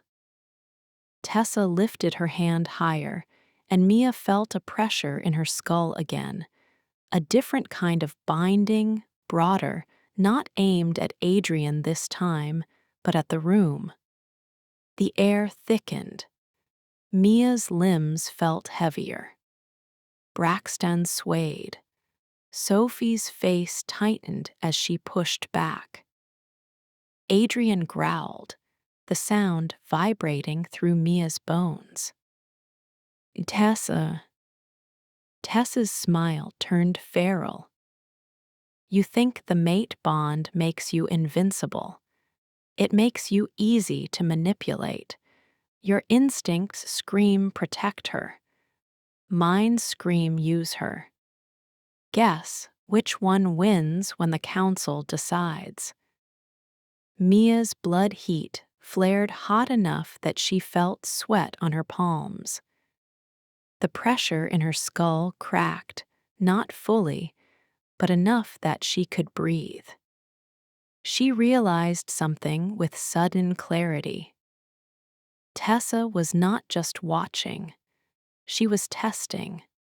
She was trying to prove Mia's power, to measure how much breaker blood remained. She wanted Mia to react. Mia's voice steadied. "You do not want me calm. You want me desperate." Tessa's smile did not move. "I want you awake."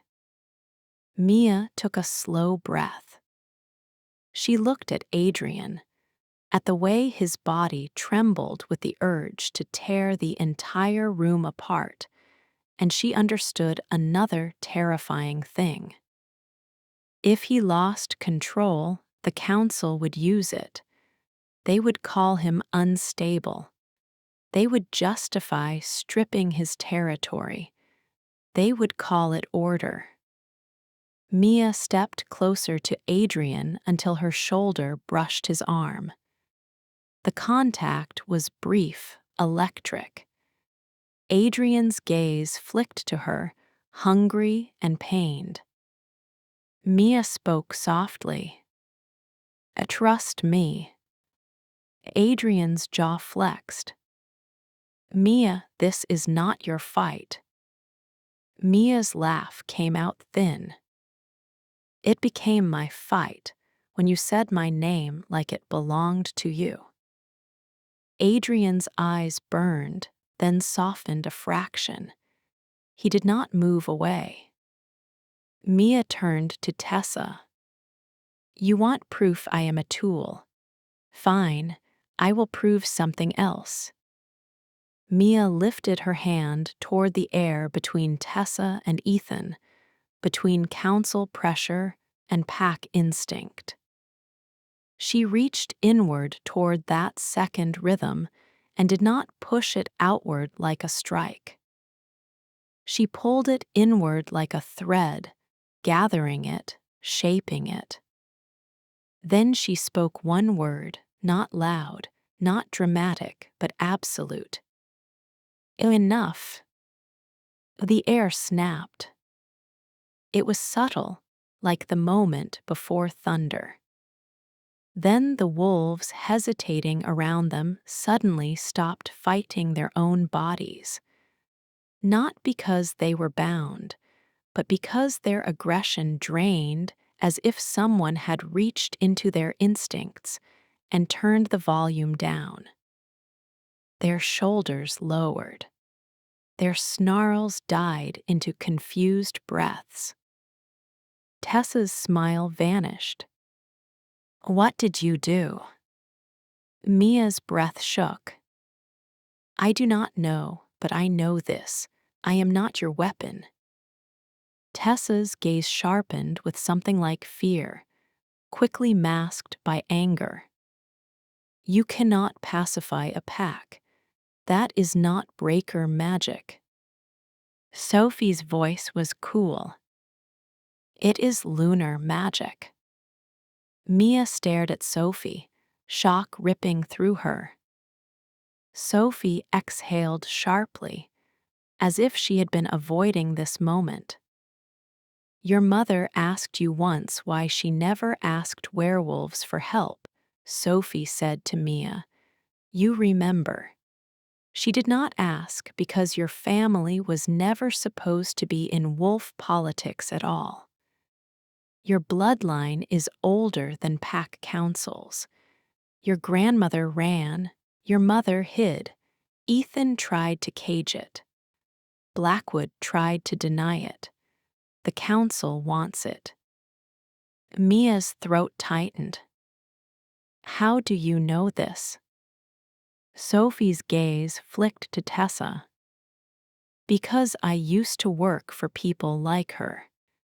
And because I did not take this job by accident." Tessa's lip curled. "A spy." Sophie's smile was thin. "A defector."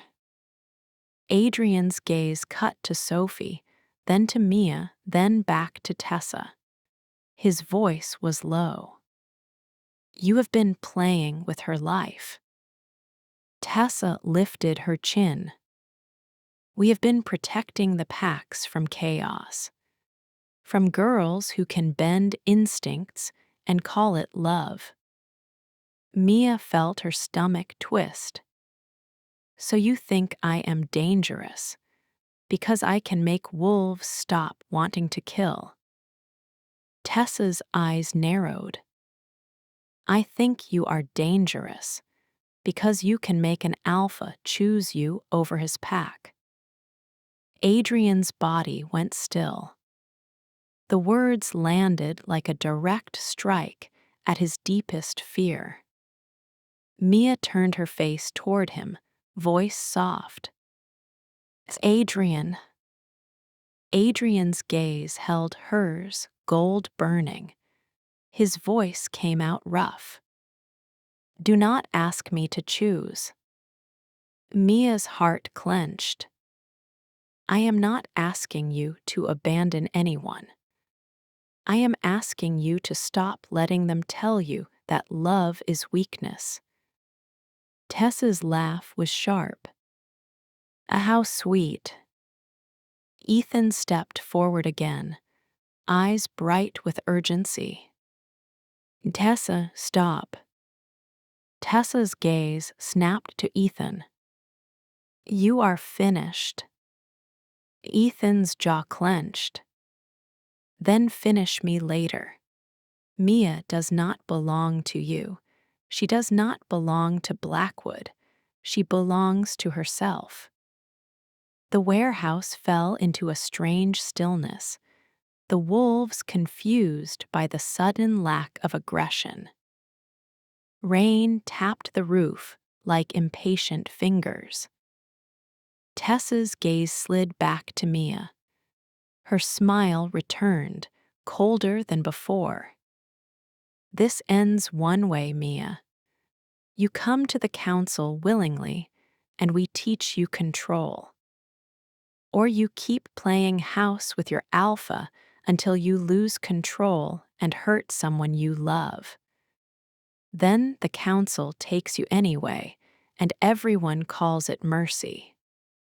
Mia's breath trembled. She thought of Braxton, of her parents, of Sophie, of Adrian. She could feel how easily fear could become rage, how rage could become an accident. The power inside her was not a toy. Adrian's voice cut in, steady now. There is a third option. Tessa's eyes narrowed. There is not. Adrian stepped closer to Mia, close enough that his heat wrapped her like a cloak. He spoke to Tessa without looking away from Mia. You leave, you take your wolves. You forget you saw her tonight. In exchange, I will not tear your council apart with my teeth and my lawyers. Tessa's smile sharpened. Threats. Adrian's gaze finally flicked to her, gold and cruel. A promise. Tessa studied him, then Mia. Then the subtle stillness in the wolves that should have been snarling, but were breathing like men who had forgotten what they were about to do. Tessa's expression shifted into calculation. Fine for tonight. Mia's stomach dropped. Tonight. Tessa's eyes locked on Mia. But you will come to us, Breaker. The moon always returns. And when you do, you will understand that your alpha is not the only one who can claim you. Mia's voice came out quiet, steady. No one claims me. Tessa's smile widened, satisfied by Mia's defiance, as if it proved her point. We will see. Tessa made a small motion. The wolves began to retreat, slow and watchful. As they moved, the pressure in the room eased. The warehouse felt less like a trap. Ethan remained, shoulders tense. He watched Tessa leave with a look that was part hatred, part exhaustion. Braxton exhaled shakily. Is it over? Sophie's voice was blunt. This part is. Mia's knees threatened to give out now that adrenaline began to fade. Adrian's hand caught her elbow, steadying her the way he had in the hallway at the tower. The touch was warm, careful, not possessive, and that gentleness made Mia's throat burn. Adrian's voice was low. Are you hurt? Mia tried to shake her head. Her eyes stung. No, yes, I do not know. Adrian's gaze softened. Breathe, you did well. The praise hit Mia harder than fear had. She swallowed, trying to keep her voice from breaking. Braxton has to get home. My parents. They are guarded, Sophie said. We move Braxton somewhere safer first, not his apartment. Braxton looked at Mia, pained. Mia, what is happening to you? Mia stared at him, helpless honesty rising. I do not know, but I am going to fix it, I promise. Braxton's eyes softened, even with fear in them. Do not promise things you cannot keep, he said quietly. And the phrase stabbed Mia with a memory of Adrian's warning on the roof. Mia nodded, swallowing. Then I will promise something I can. I will not disappear. They moved fast after that.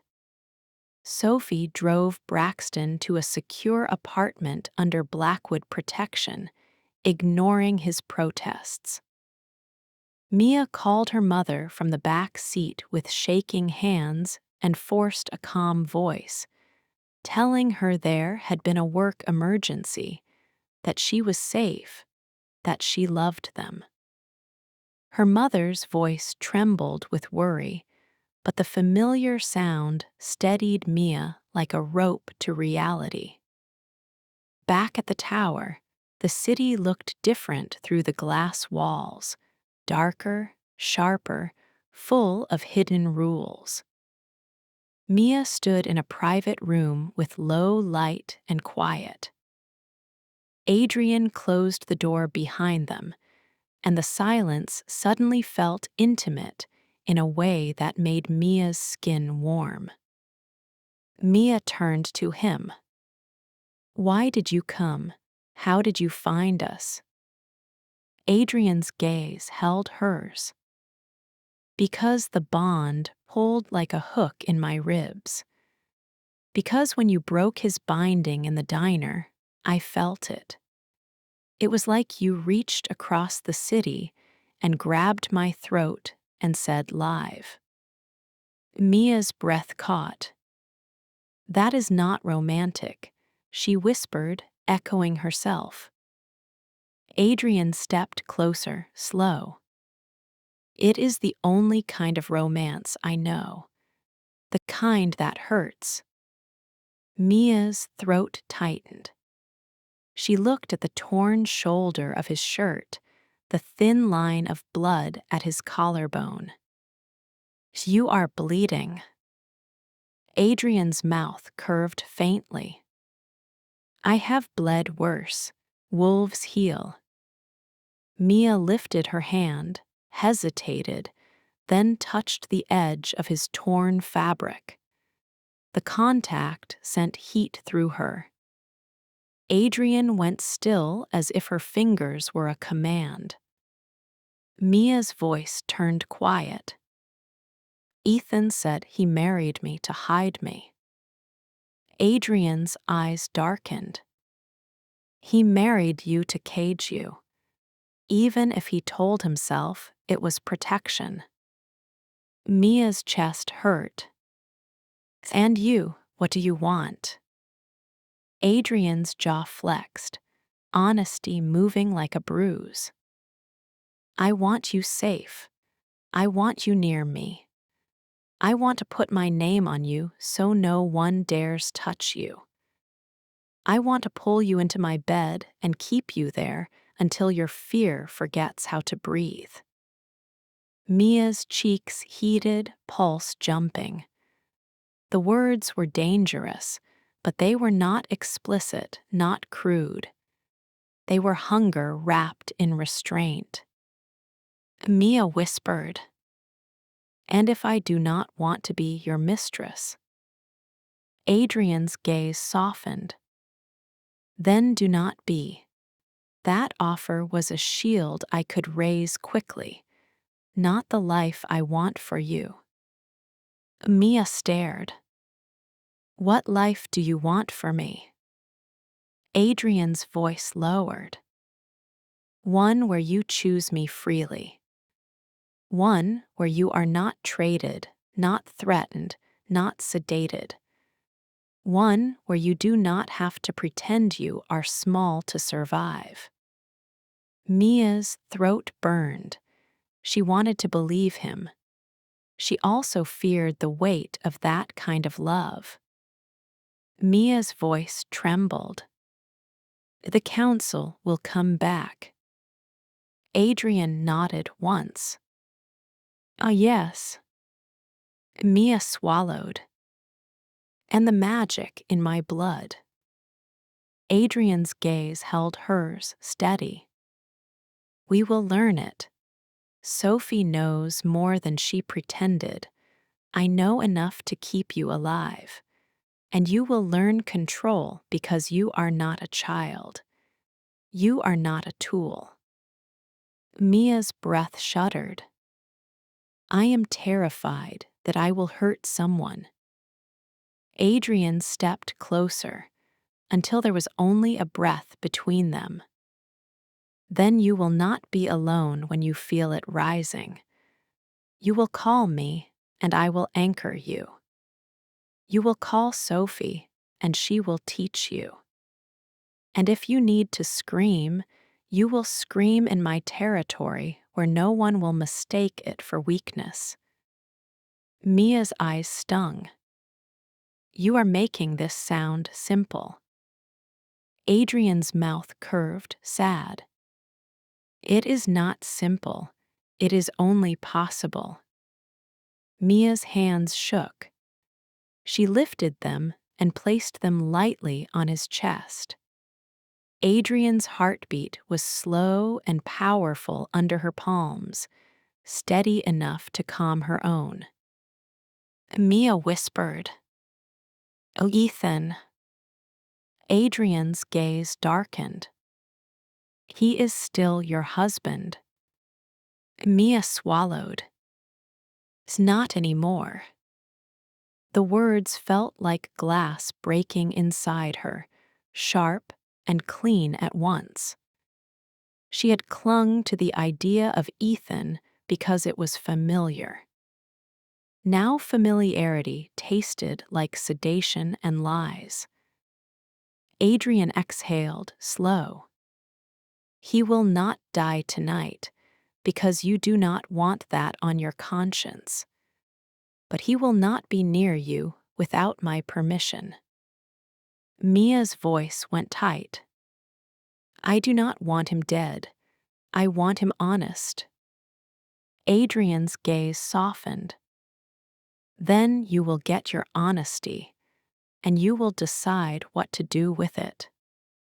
Mia looked up at him, the gold in his eyes steady, less feral now, more human, as if he was letting her see the part of him that could be gentle without being weak. Mia whispered, "What am I to you, really?" Adrian's hand lifted and touched her cheek, slow, careful. You are the only thing that has ever made my instincts feel like peace instead of hunger, he said. You are the one true love, whether you like the words or not. And I will not use that as a chain. I will use it as a promise. Mia's breath caught. She should step away. She did not. Adrian leaned in, stopping just short of her lips, letting her decide. Mia closed the last inch herself. The kiss was softer than the one in the hallway had been, slower, like he was teaching his hunger to move at her pace. Mia felt heat spread through her, not just desire, but relief, the kind that comes when fear finally finds a place to rest. When they pulled back, Mia's forehead pressed lightly to his. Mia whispered, I cannot give you everything overnight. Adrian's voice was rough. I do not want overnight. I want forever. And I can wait as long as you stay alive while we build it. A quiet knock came at the door, breaking the spell. Sophie's voice controlled. Braxton is settled. Your parents are safe. And the council has pulled back for now. For now, Mia echoed silently.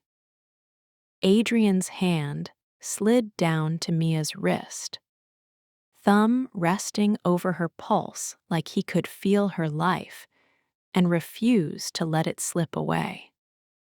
Mia took a slow breath, and felt the heat in her blood settle, calmer, as if it recognized this steady contact as an anchor. Mia whispered, "What happens next?" Adrian looked out at the city through the glass, then back to her. "Next, you rest. Then we train. Then we make a plan that does not rely on you being bait. We will bring the truth into daylight where the council hates it. And we will do it carefully, because power without control becomes a tragedy." Mia swallowed. "And if I lose control?" Adrian's gaze held hers. "Then I will hold you until you find yourself again. And if I ever become the kind of alpha who thinks he owns you, you will use that breaker blood and remind me what your no means." Mia's laugh trembled, half relief, half disbelief. "You are asking me to trust you with my power." Adrian nodded. "Yes, and I am trusting you with mine." Outside, the rain eased. The city lights shimmered on wet streets, softer now, less like blades and more like possibilities. Mia felt the danger still there, waiting, but it no longer felt like she was alone in a room full of teeth. Mia leaned into Adrian's touch and let herself believe one thing, just for this breath. This part is over. And the next part, she would face awake. Quite a twist of fate for Mia. Did this urban tale of betrayal and true mates hook you? The biggest question for discussion: does Ethan, the ex-husband, deserve even a shred of sympathy for trying to hide Mia, or is there no excuse for his actions? Let's debate in the comments. And a technical point: how did you find the vocal timbre for Adrian and the other characters? Was everything clear, or should I make my pauses longer?